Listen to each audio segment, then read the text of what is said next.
कृपया करके हमें क्षमा कर दीजिए। हम यहीं रहेंगे और द्वारिका हमारी नगरी होगी। नहीं नहीं, आप सब मुझसे बड़े हैं, कृपा करके उठ जाइए। और क्षमा मांगने की कोई आवश्यकता नहीं है। मैंने जो किया वो मेरे अपनों के लिए किया, और आपने जो किया है वो भी आपके अपनों के लिए किया है। बस इस घटना से एक सीख है जो आप सभी को सदैव स्मरण रखनी होगी, और वो ये परिवर्तन, यही संसार का एकमात्र सत्य है। परिवर्तन ही अटल है, और संसार का जो भी जीव जंतु प्राणी परिवर्तन को हंस के गले नहीं लगाता, वो जीवन की परीक्षा में कभी सफल नहीं हो पाता। मुझे क्षमा करना कृष्ण, मैंने भी तुम पर संदेह किया और पता नहीं क्रोध में क्या क्या कह गया। मुझे भी क्षमा करना। नहीं नाना श्री, क्षमा मांगकर मुझे पाप का भागी ना बनाए। किंतु कृष्ण, ये स्थान है किसका और किसने बनाया, और हम यहाँ कैसे रह सकते हैं? जरासंध की क्रूरता देखकर मैंने स्वयं देव विश्वकर्मा की तपस्या की। तपस्या कर उन्हें प्रसन्न किया। जरासंध के अत्याचार से बचने के लिए हम सभी के लिए यह स्थान बनवाया। आप सबको एक और बात सूचित करना चाहता। आप सभी का सारा धन, वो सारी मूल्यवान वस्तुएं जो मैंने दाऊ के विवाह के बहाने से आप सबसे छीनी थी, वो सभी आप सभी के घरों में सुरक्षित रूप से पहुंचा दी गई है। आपका सारा धन, आपकी सारी वस्तुएं आप ही की प्रतीक्षा कर रही। अब बस आप सबसे एक ही अनुरोध है, ये द्वारका आप ही का है, इसे सुखपूर्वक अपना निवास स्थान बनाइए। अद्भुत श्री कृष्ण, अद्भुत।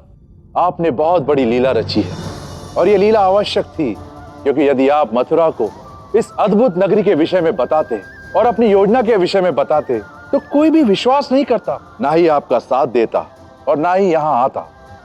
तो कहिए, है ना हमारा कान्हा दूरदर्शी? तपस्वी और तेजस्वी भी है। ये स्वयं विश्वकर्मा को धरा पे लिया है। अंततः देवर किसका है? वो तो आप ही का हूं भाभी। कृष्ण, प्रजा के प्राण बचाने के लिए तुमने प्रजा का कोप पीसा।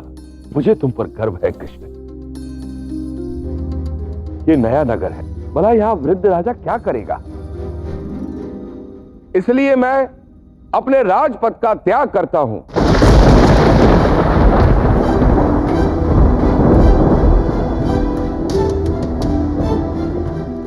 क्या कह रहे हैं आप नाना श्री? यदि आप नहीं राजा बनेंगे तो कौन बनेगा? इसका उत्तर यहां की प्रजा देगी। तो बताओ, कौन बनेगा इस राज्य का राजा? श्री कृष्ण ही बनेंगे हमारे राजा। हाँ हाँ, श्री कृष्ण ही बनेंगे हमारे राजा। हाँ हाँ, श्री कृष्ण ही बनेंगे हमारे राजा।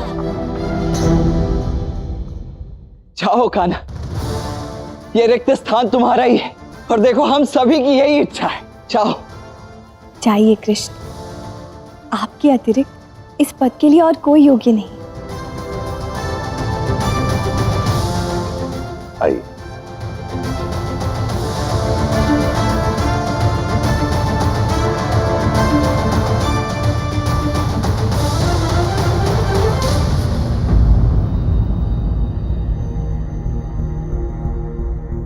क्या हुआ कान्हा? मैं राजा नहीं बनूंगा नाना श्री, मुझे नहीं लगता ये मेरा कार्य। कृष्ण जी से अधिक योग्य कोई नहीं है, वही श्रेष्ठ है। हमारा राजा कृष्ण ही हो। हाँ, कृष्ण ही सर्वश्रेष्ठ है। हमारे राजा कृष्ण ही होंगे। यदि कृष्ण राजा नहीं बने तो हम यहाँ नहीं रहेंगे, हम चले जाएंगे यहाँ से।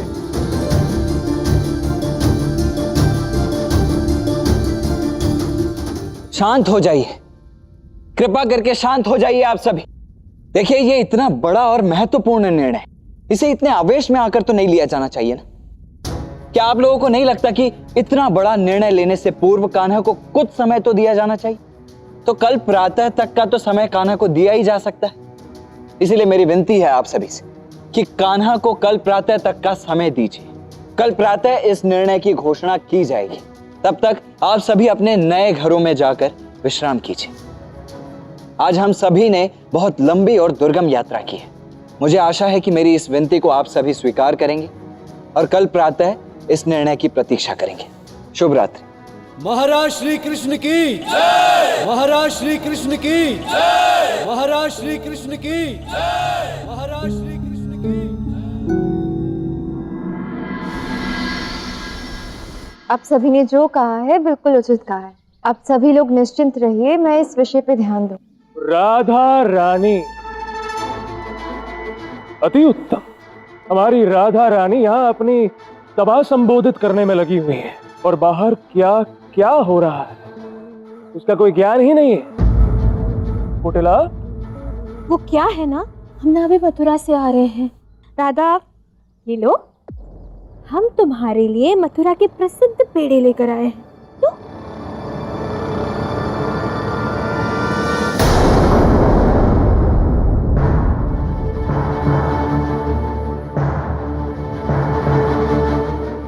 क्या हुआ राधा, पेड़े पात्र से लुप्त हो गए? जानती हो क्यों? क्योंकि समस्त मथुरा से सभी मथुरावासी भी लुप्त हो गए। वो कृष्ण जिसने तुम्हें यहाँ का मुखिया बनाया था, वो सभी मथुरावासियों को लेकर भाग गया है, छिप गया है वो अपने प्राण बचाने।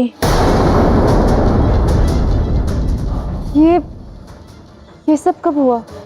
कल संध्या से पूरे मथुरा में एक भी व्यक्ति नहीं है। और तुम्हारे बलराम दाऊ का विवाह, वो भी जरासंध ने होने नहीं दिया और होने देगा भी नहीं, क्योंकि जरासंध अब कृष्ण को चारों दिशाओं में खोज रहा है। अब वैसे अयन, मुझे बताओ, कृष्ण समस्त मथुरावासियों को लेकर कहाँ छुप गया होगा और क्यों? गया होगा कहीं आसमान की ऊंचाइयों में या पाताल की गहराइयों में, हमें क्या। हाँ, किंतु क्यों गया है ये मैं भली भांति जानता हूं।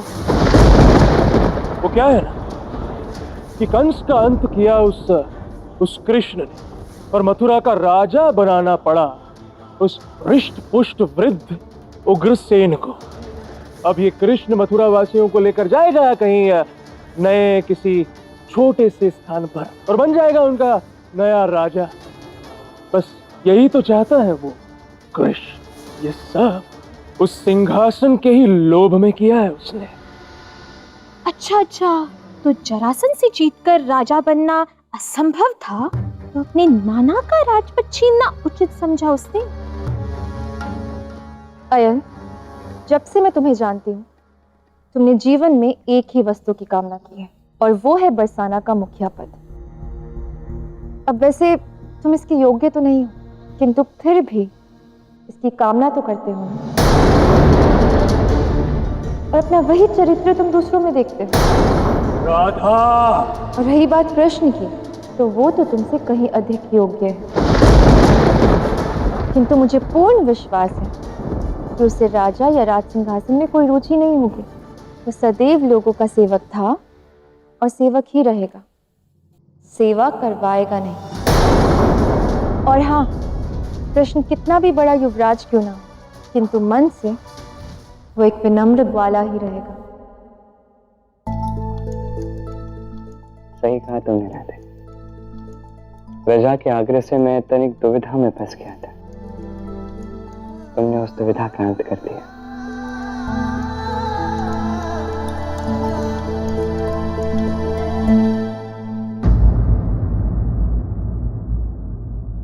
आप हंसते हुए बड़े अच्छे लगते हैं कृष्ण। धन्यवाद रुक्मिणी। किंतु वहां सभा में सबको दुविधा में छोड़कर आप यहाँ हंस रहे हैं। नहीं, मैं स्वयं दुविधा में फंसा हुआ था। अब मेरी दुविधा का अंत हो चुका है। अब मैं समझ गया कि मेरा राजा बनना अनुचित है। क्यों? अब इसमें अनुचित क्या है? आप युवराज हैं, राजा बन सकते हैं। देखिए, मैं भी तो राजकुमारी हूँ, और फिर आप राजा बन जाएंगे तो कितना अच्छा होगा। आप जन्म से मन से राजकुमारी ही हैं। किंतु मैं ना मैं युवराज हूं ना ही राजा। मैं मन से ग्वाला ही था, आज भी ग्वाला ही हूं और ग्वाला ही बना रहना चाहता। किंतु कृष्ण सब चाहते हैं कि आप उनके मार्गदर्शक बनो। और मार्गदर्शन करने के लिए राजा बनने की आवश्यकता क्यों है? मैं सब में से एक बनकर भी तो सबका मार्गदर्शन कर सकता हूं। मेरा कहना यह है, हर एक व्यक्ति मन में जो होता है उसे वही बनकर रहना चाहिए। जैसा आप कहें कृष्ण। किंतु ये अद्भुत उत्तर आपको मिला कहां से? और कहां से? मेरे हृदय से, मेरी प्रेरणा से, मेरे साथ से, मेरे आधार से।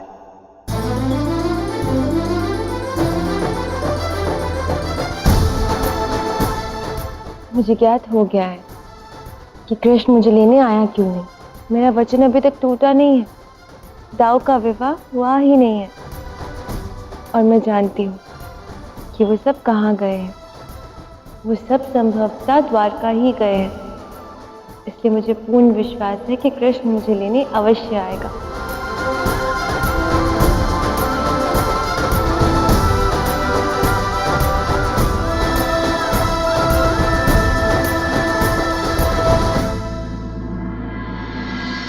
बोलो द्वारका नरेश श्री कृष्ण की, महाराज कृष्ण की, महाराज कृष्ण की, महाराज कृष्ण की, महाराज कृष्ण की, महाराज। कृष्ण, लोगों ने तो मन से आपको अपना राजा चुन लिया है। अब कैसे मनाएंगे आप इन्हें? प्रेम से। महाराज कृष्ण की, महाराज कृष्ण की, महाराज कृष्ण की,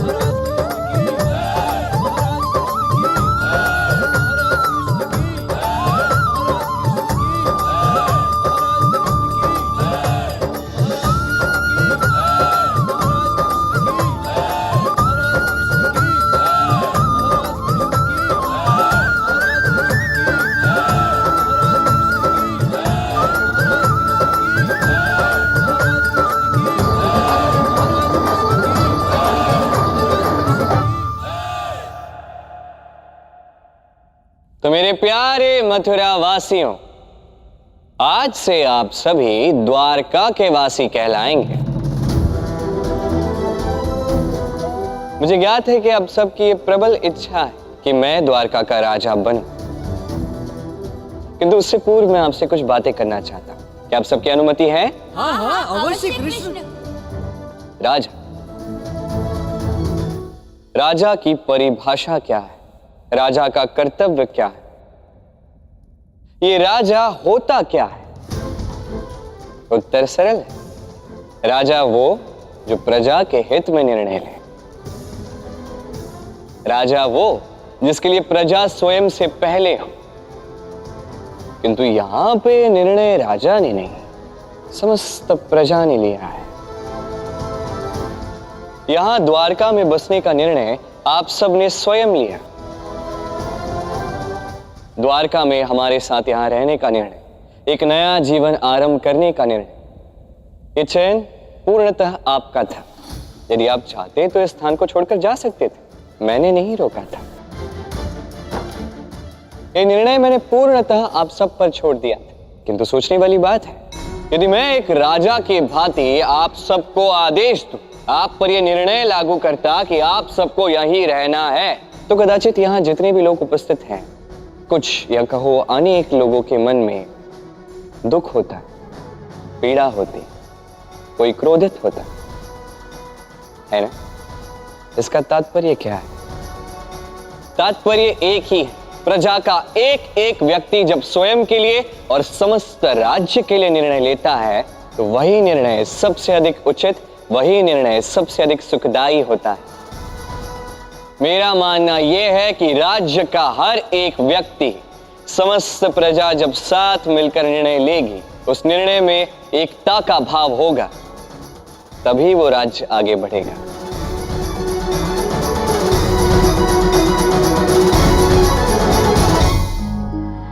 इस राज्य का राजा, जो भी राजा हो, उसे प्रजा के निर्णय का सम्मान करना चाहिए और उसके इस अधिकार की सुरक्षा करनी चाहिए।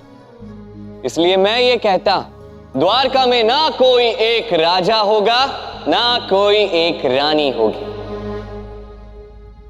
द्वारका का हर एक नर राजा होगा, द्वारका की हर एक नारी रानी होगी। तो कहिए, द्वारका के प्रत्येक राजा की, तो कहो, द्वारका के प्रत्येक रानी की।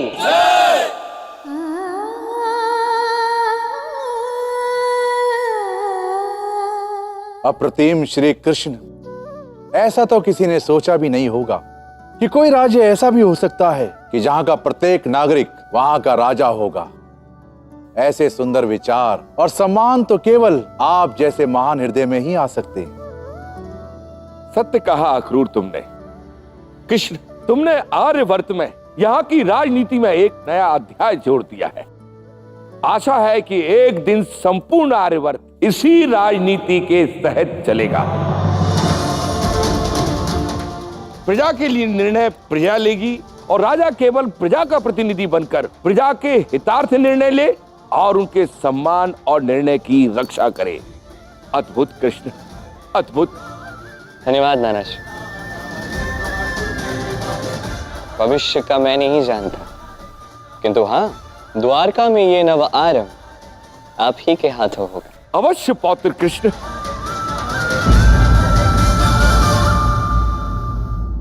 कृष्ण, आपने सच में एक अतुल्य नीति का सृजन किया है, किंतु द्वारका के प्रत्येक व्यक्ति, महाराज उग्रसेन, आपके बलराम दाऊ, मेरी, हम सबकी यही इच्छा थी कि इस राजपद को आप ही स्वीकारें। क्या आप हमारी इच्छा का मान नहीं रखेंगे? अच्छा, क्या ऐसा है? आप चाहते हैं मैं राजा बनूं? हाँ। तो अवश्य ही इस इच्छा का सम्मान होगा। मैं द्वारका का राजा बनूंगा, किंतु वो राजा नहीं बनूंगा जो सिंहासन पर बैठता है। मैं वो राजा बनूंगा जो द्वारका के प्रत्येक नागरिक के मन पर राज करता है।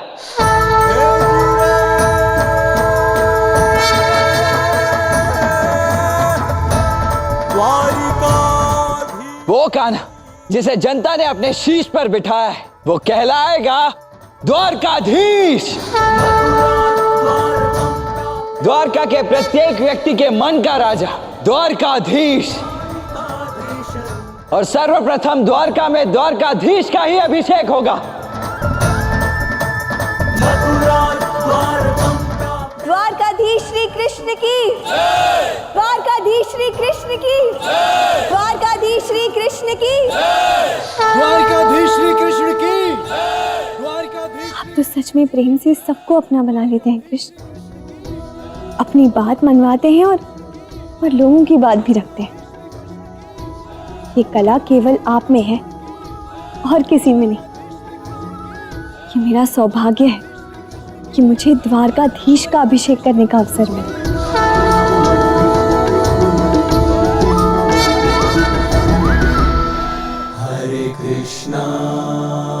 हरे कृष्णा कृष्ण कृष्णा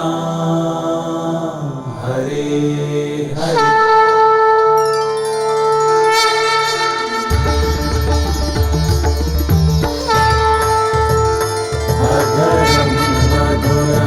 मदनं मधुरं नयनं मधुरं हसितं मधुरं हृदयं मधुरं गमनं मधुरं मधुराधिपतेरखिलं मधुरम्।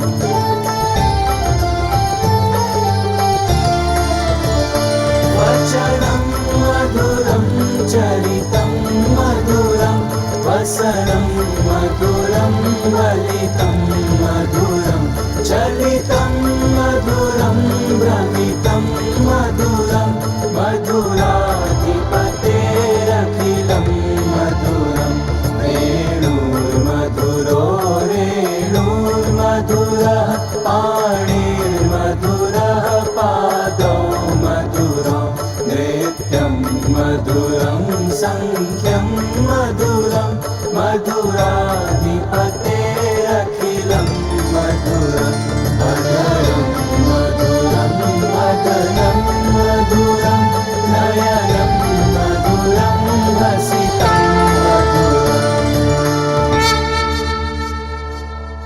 द्वारिकाधीश श्री कृष्ण की, द्वारिकाधीश श्री कृष्ण की, द्वारिकाधीश श्री कृष्ण की, द्वारिकाधीश श्री कृष्ण की। मथुरा द्वारकं प्राप्य कृष्णस्तु भगवान् स्वयं द्वारिकाधीशं तेरा राज्यं चकार शोभनम्। मथुरा द्वारकं प्राप्य कृष्णस्तु भगवान् स्वयं द्वारिकाधीशं तेरा राज्यं चकार शोभनम्।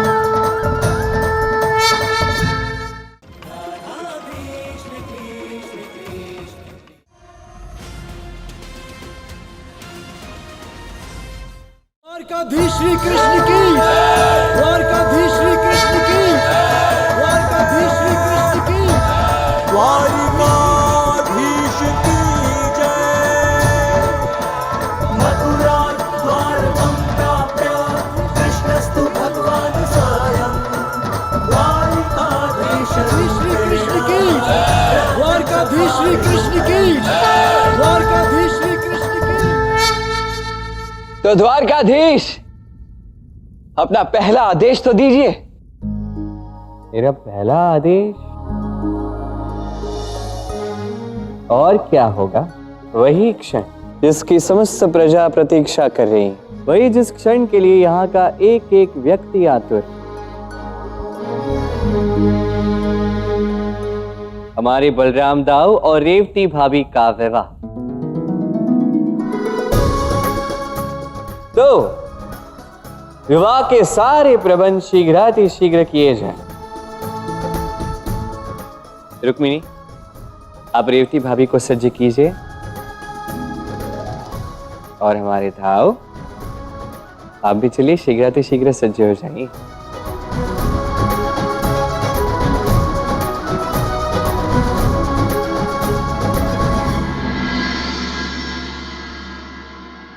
कान्हा,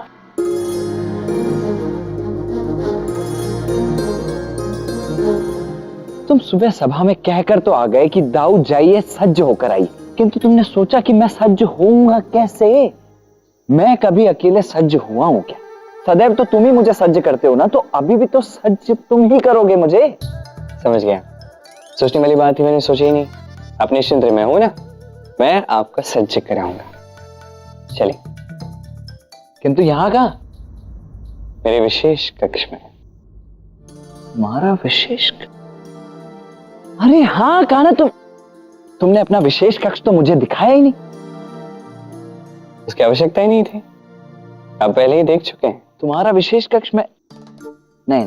हाँ, नहीं कान्हा, मैंने नहीं देखा है। आपने देखा है। मैं 100% विश्वास के साथ कह सकता हूँ कि मैंने तुम्हारा विशेष कक्ष नहीं देखा है। और मैं 100% विश्वास के साथ कह रहा हूं कि आपने देखा है। लो, मैंने देखा और मुझे याद नहीं। चलो ठीक है, मैं 10 नहीं, मैं 100 उठक बैठक लगाऊंगा यदि मैंने तुम्हारा विशेष कक्ष देखा होगा तो। नहीं, 100 की आवश्यकता क्या है, 10 ठीक है। चलिए, चुनौती हारने के लिए सज्ज हो जाइए, मैं आपको ले चलता हूं अपने विशेष कक्ष में। चले, चलो।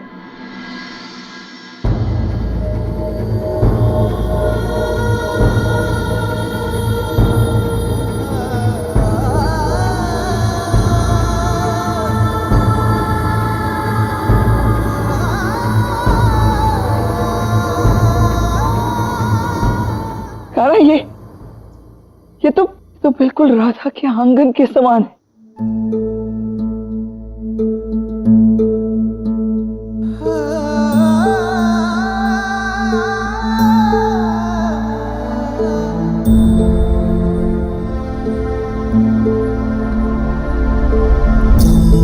बिना मैं कुछ नहीं हूँ राधिके प्रिया, जो भी था मेरा समर्पित तुमको कर दिया।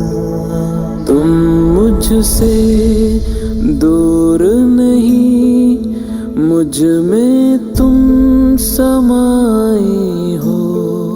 मैं हूँ अगर काया तो तुम मेरी परछाई हो राधे।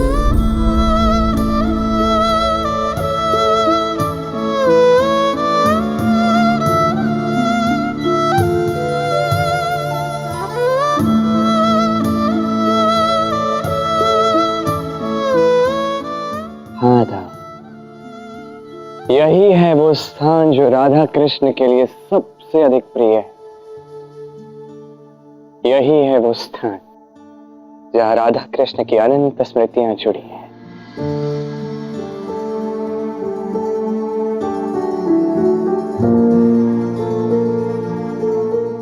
यही है वो स्थान जहाँ कण कण में केवल राधा कृष्ण है।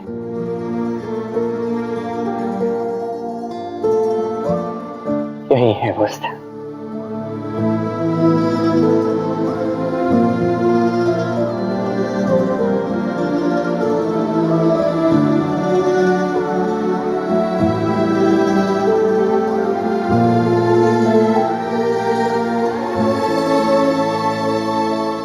सत्य कहा था तुमने, कान्हा। इस स्थान पर तो मैं आया हूं, एक बार नहीं अनेकों बार आया हूं। सत्य में ये स्थान विशेष ही नहीं कान्हा, अत्यंत विशिष्ट है। मैं चुनौती हार गया कान्हा, तुम जीत गए, तुम जीत गए।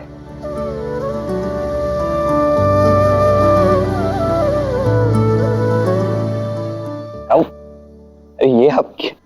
अरे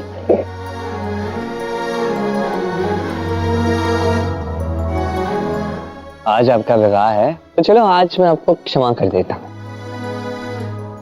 कान्हा, मैं शीघ्र ना राधा को भी यहां ले आता हूं। राधा और कृष्ण को एक साथ देखे हुए अनंत समय हो गया। वैसे भी ये मेरा विवाह है, राधा के दाऊ का विवाह भला राधा के बिना कैसे हो सकता है। मैं शीघ्र लेकर आता हूं उसे। हाँ, बल्कि मैं तो कहता हूं कि मैं क्यों, कान्हा तुम स्वयं जाओ। वैसे भी राधा ने स्वयं कहा था कि जब तक तुम स्वयं नहीं बुलाओगे तब तक वो आएगी नहीं। जाओ कान्हा, स्वयं जाकर अपनी राधा को अपनी इस द्वारका में लेकर आ जाओ। वैसे भी ये द्वारका उसी का तो स्वप्न है। राधा अभी द्वारका नहीं आ सकती।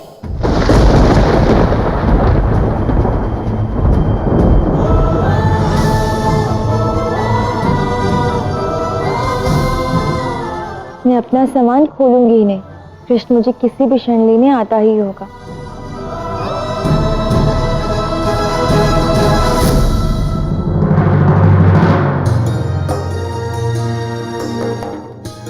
रुक्मिणी, तुम सच में मेरा बहुत अच्छा श्रृंगार कर रही हो,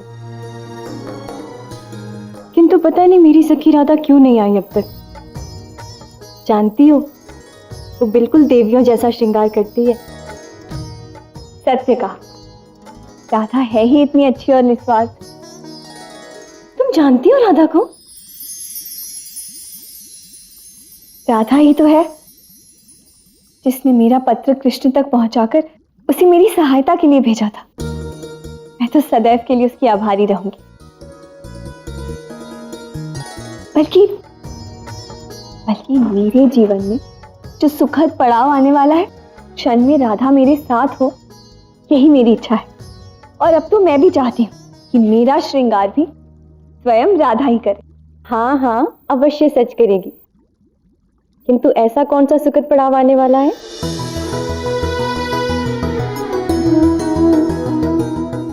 तुम्हारा विवाह हो रहा है क्या? सच? किससे? कृष्ण को स्वयं ही सबको बताना चाहिए। इस प्रकार मेरा बताना उचित नहीं होगा। बताऊंगी, शीघ्र बताऊंगी, किंतु उसके लिए जब राधा यहाँ आएगी तब तुम्हें उसे मुझसे मिलवाना होगा।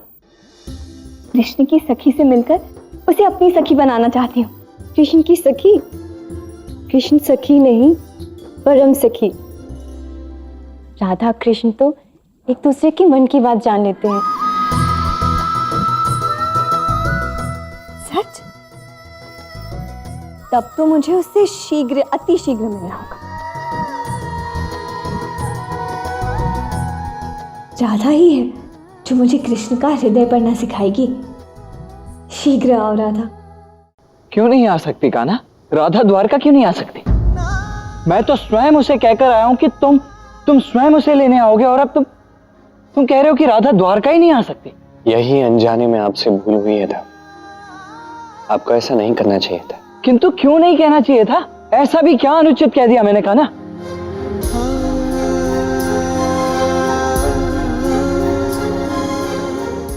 कदाचित आप भूल गए हैं था।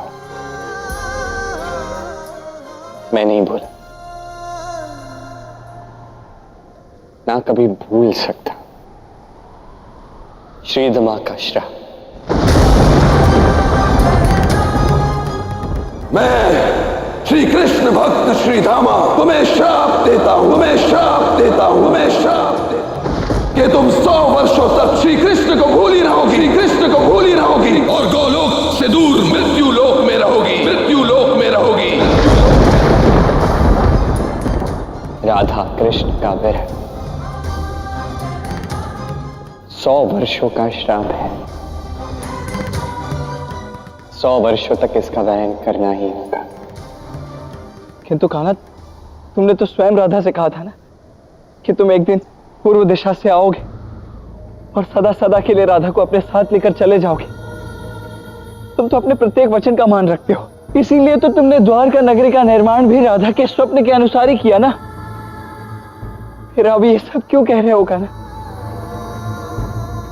एक समय आएगा राधा, मैं पूरब से आऊंगा और तुम्हें अपने साथ सदा सदा के लिए ले जाऊंगा। मैं तुम्हें एक नए स्थान पर ले जाऊंगा, एक ऐसा स्थान जो केवल राधा कृष्ण के लिए होगा। हाँ, मैंने ये कहा था, किंतु द्वारका के लिए नहीं।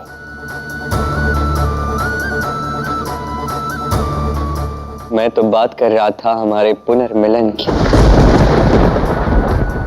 पुनर्मिलन जहां राधा कृष्ण सदा सदा के लिए एक हो जाएंगे, और वो द्वारका में नहीं, केवल गोलोक में संभव है। तब तक मुझे राधा से दूर रहना ही होगा।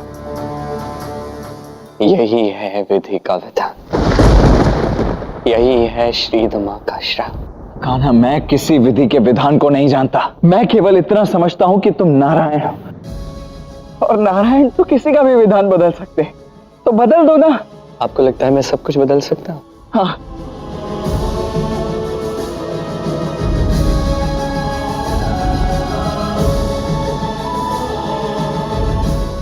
अपना हाथ दीजिए।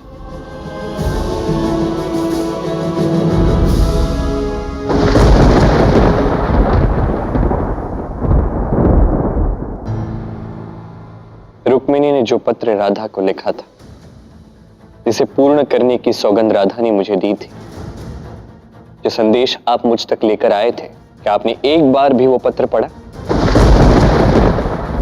आज पढ़िए।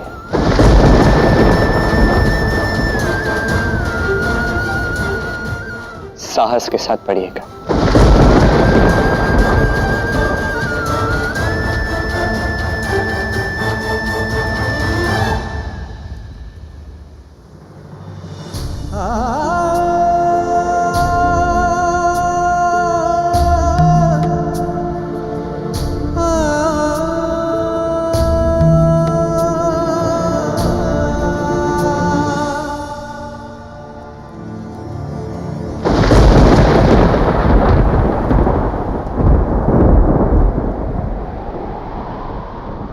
मैंने तुम्हें अपने पति के रूप में स्वीकार कर लिया है कृष्ण, और अपने मन में तुमसे विवाह भी कर लिया है। मैंने अपना सर्वस्व तुम्हें अर्पित कर दिया है कृष्ण। मैं तुमसे ये कहना चाहती हूँ कि मैं तुमसे अत्यंत प्रेम करती हूँ कृष्ण।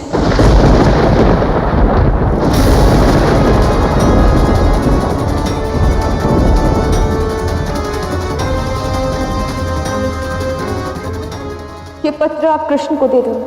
और उससे कहिएगा कि इसमें जो भी लिखा है वो सब पढ़े, और जो रुक्मिणी चाहती है उसे तुरंत करे। और यदि कृष्ण ऐसा नहीं करेगा तो मैं समझूंगी कि वो मुझसे प्रेम ही नहीं करती, प्रेम ही नहीं करती, प्रेम ही नहीं करती, प्रेम ही नहीं करती, प्रेम ही नहीं करती। मैं तुम्हें वचन देता हूं राधा, कृष्ण वो सब करेगा जो तुम चाहती हो।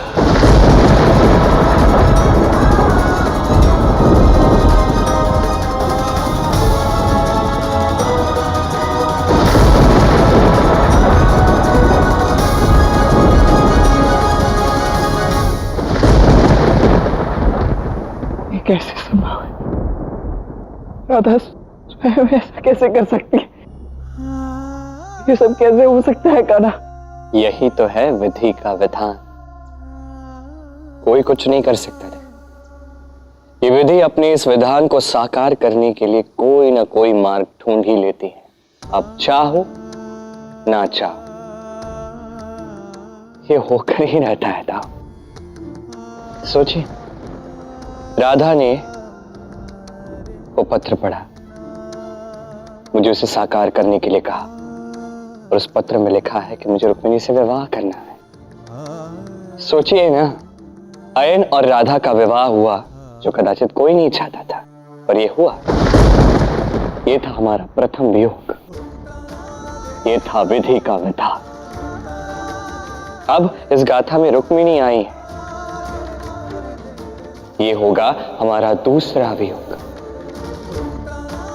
ये है विधि का विधान, और हम कुछ नहीं कर सकते था, इसके विरुद्ध नहीं जा सकते। ये श्राप साकार करना ही होगा।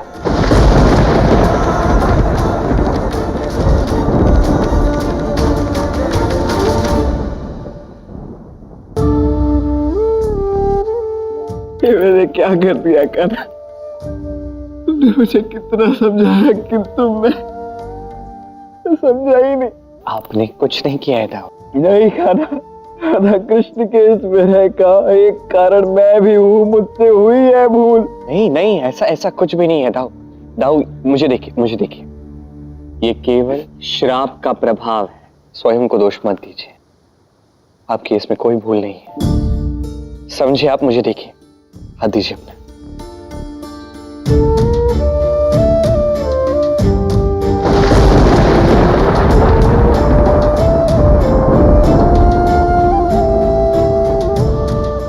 ये कैसा जीवन है तुम्हारा कान्हा?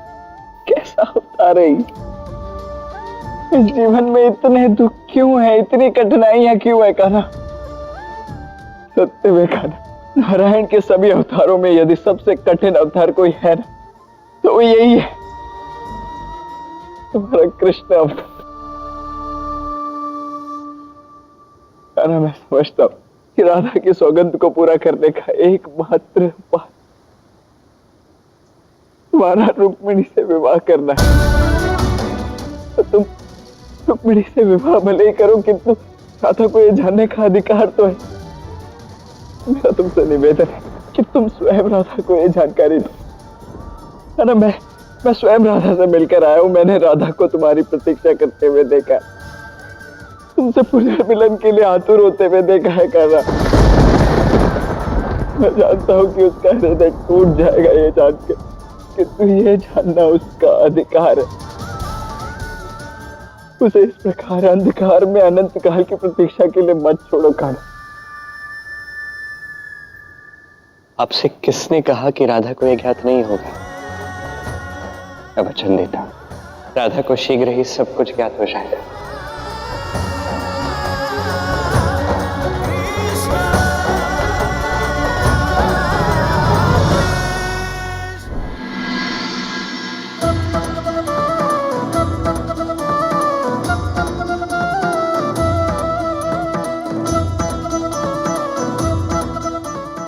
यहाँ पर जो भी आकर परिशुद्ध प्रेम की दृष्टि से देखेगा, उसे राधा कृष्ण प्रेम रास में लीन ही दिखाई देंगे, और ये अनंत तक चलेगा। राधा राधे राधे।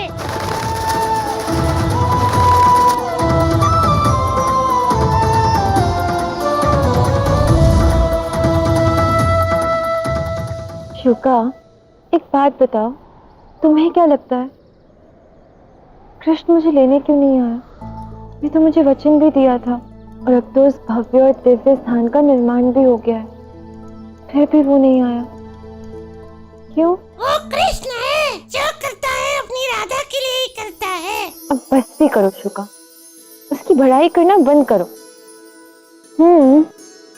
वैसे बात तो तुम बिल्कुल सही कह रहे हो। कृष्ण जो करता है अपनी राधा के लिए करता है। यदि कृष्ण आएगा तो केवल अपनी राधा के लिए ही आएगा, और यदि कृष्ण नहीं आया तो वो भी राधा के हित में होगा, और यदि वो आए तो उसे मिलन का आनंद प्राप्त होगा, और यदि वो नहीं आता है तो उसकी स्मृति में रहने का सुख प्राप्त होगा।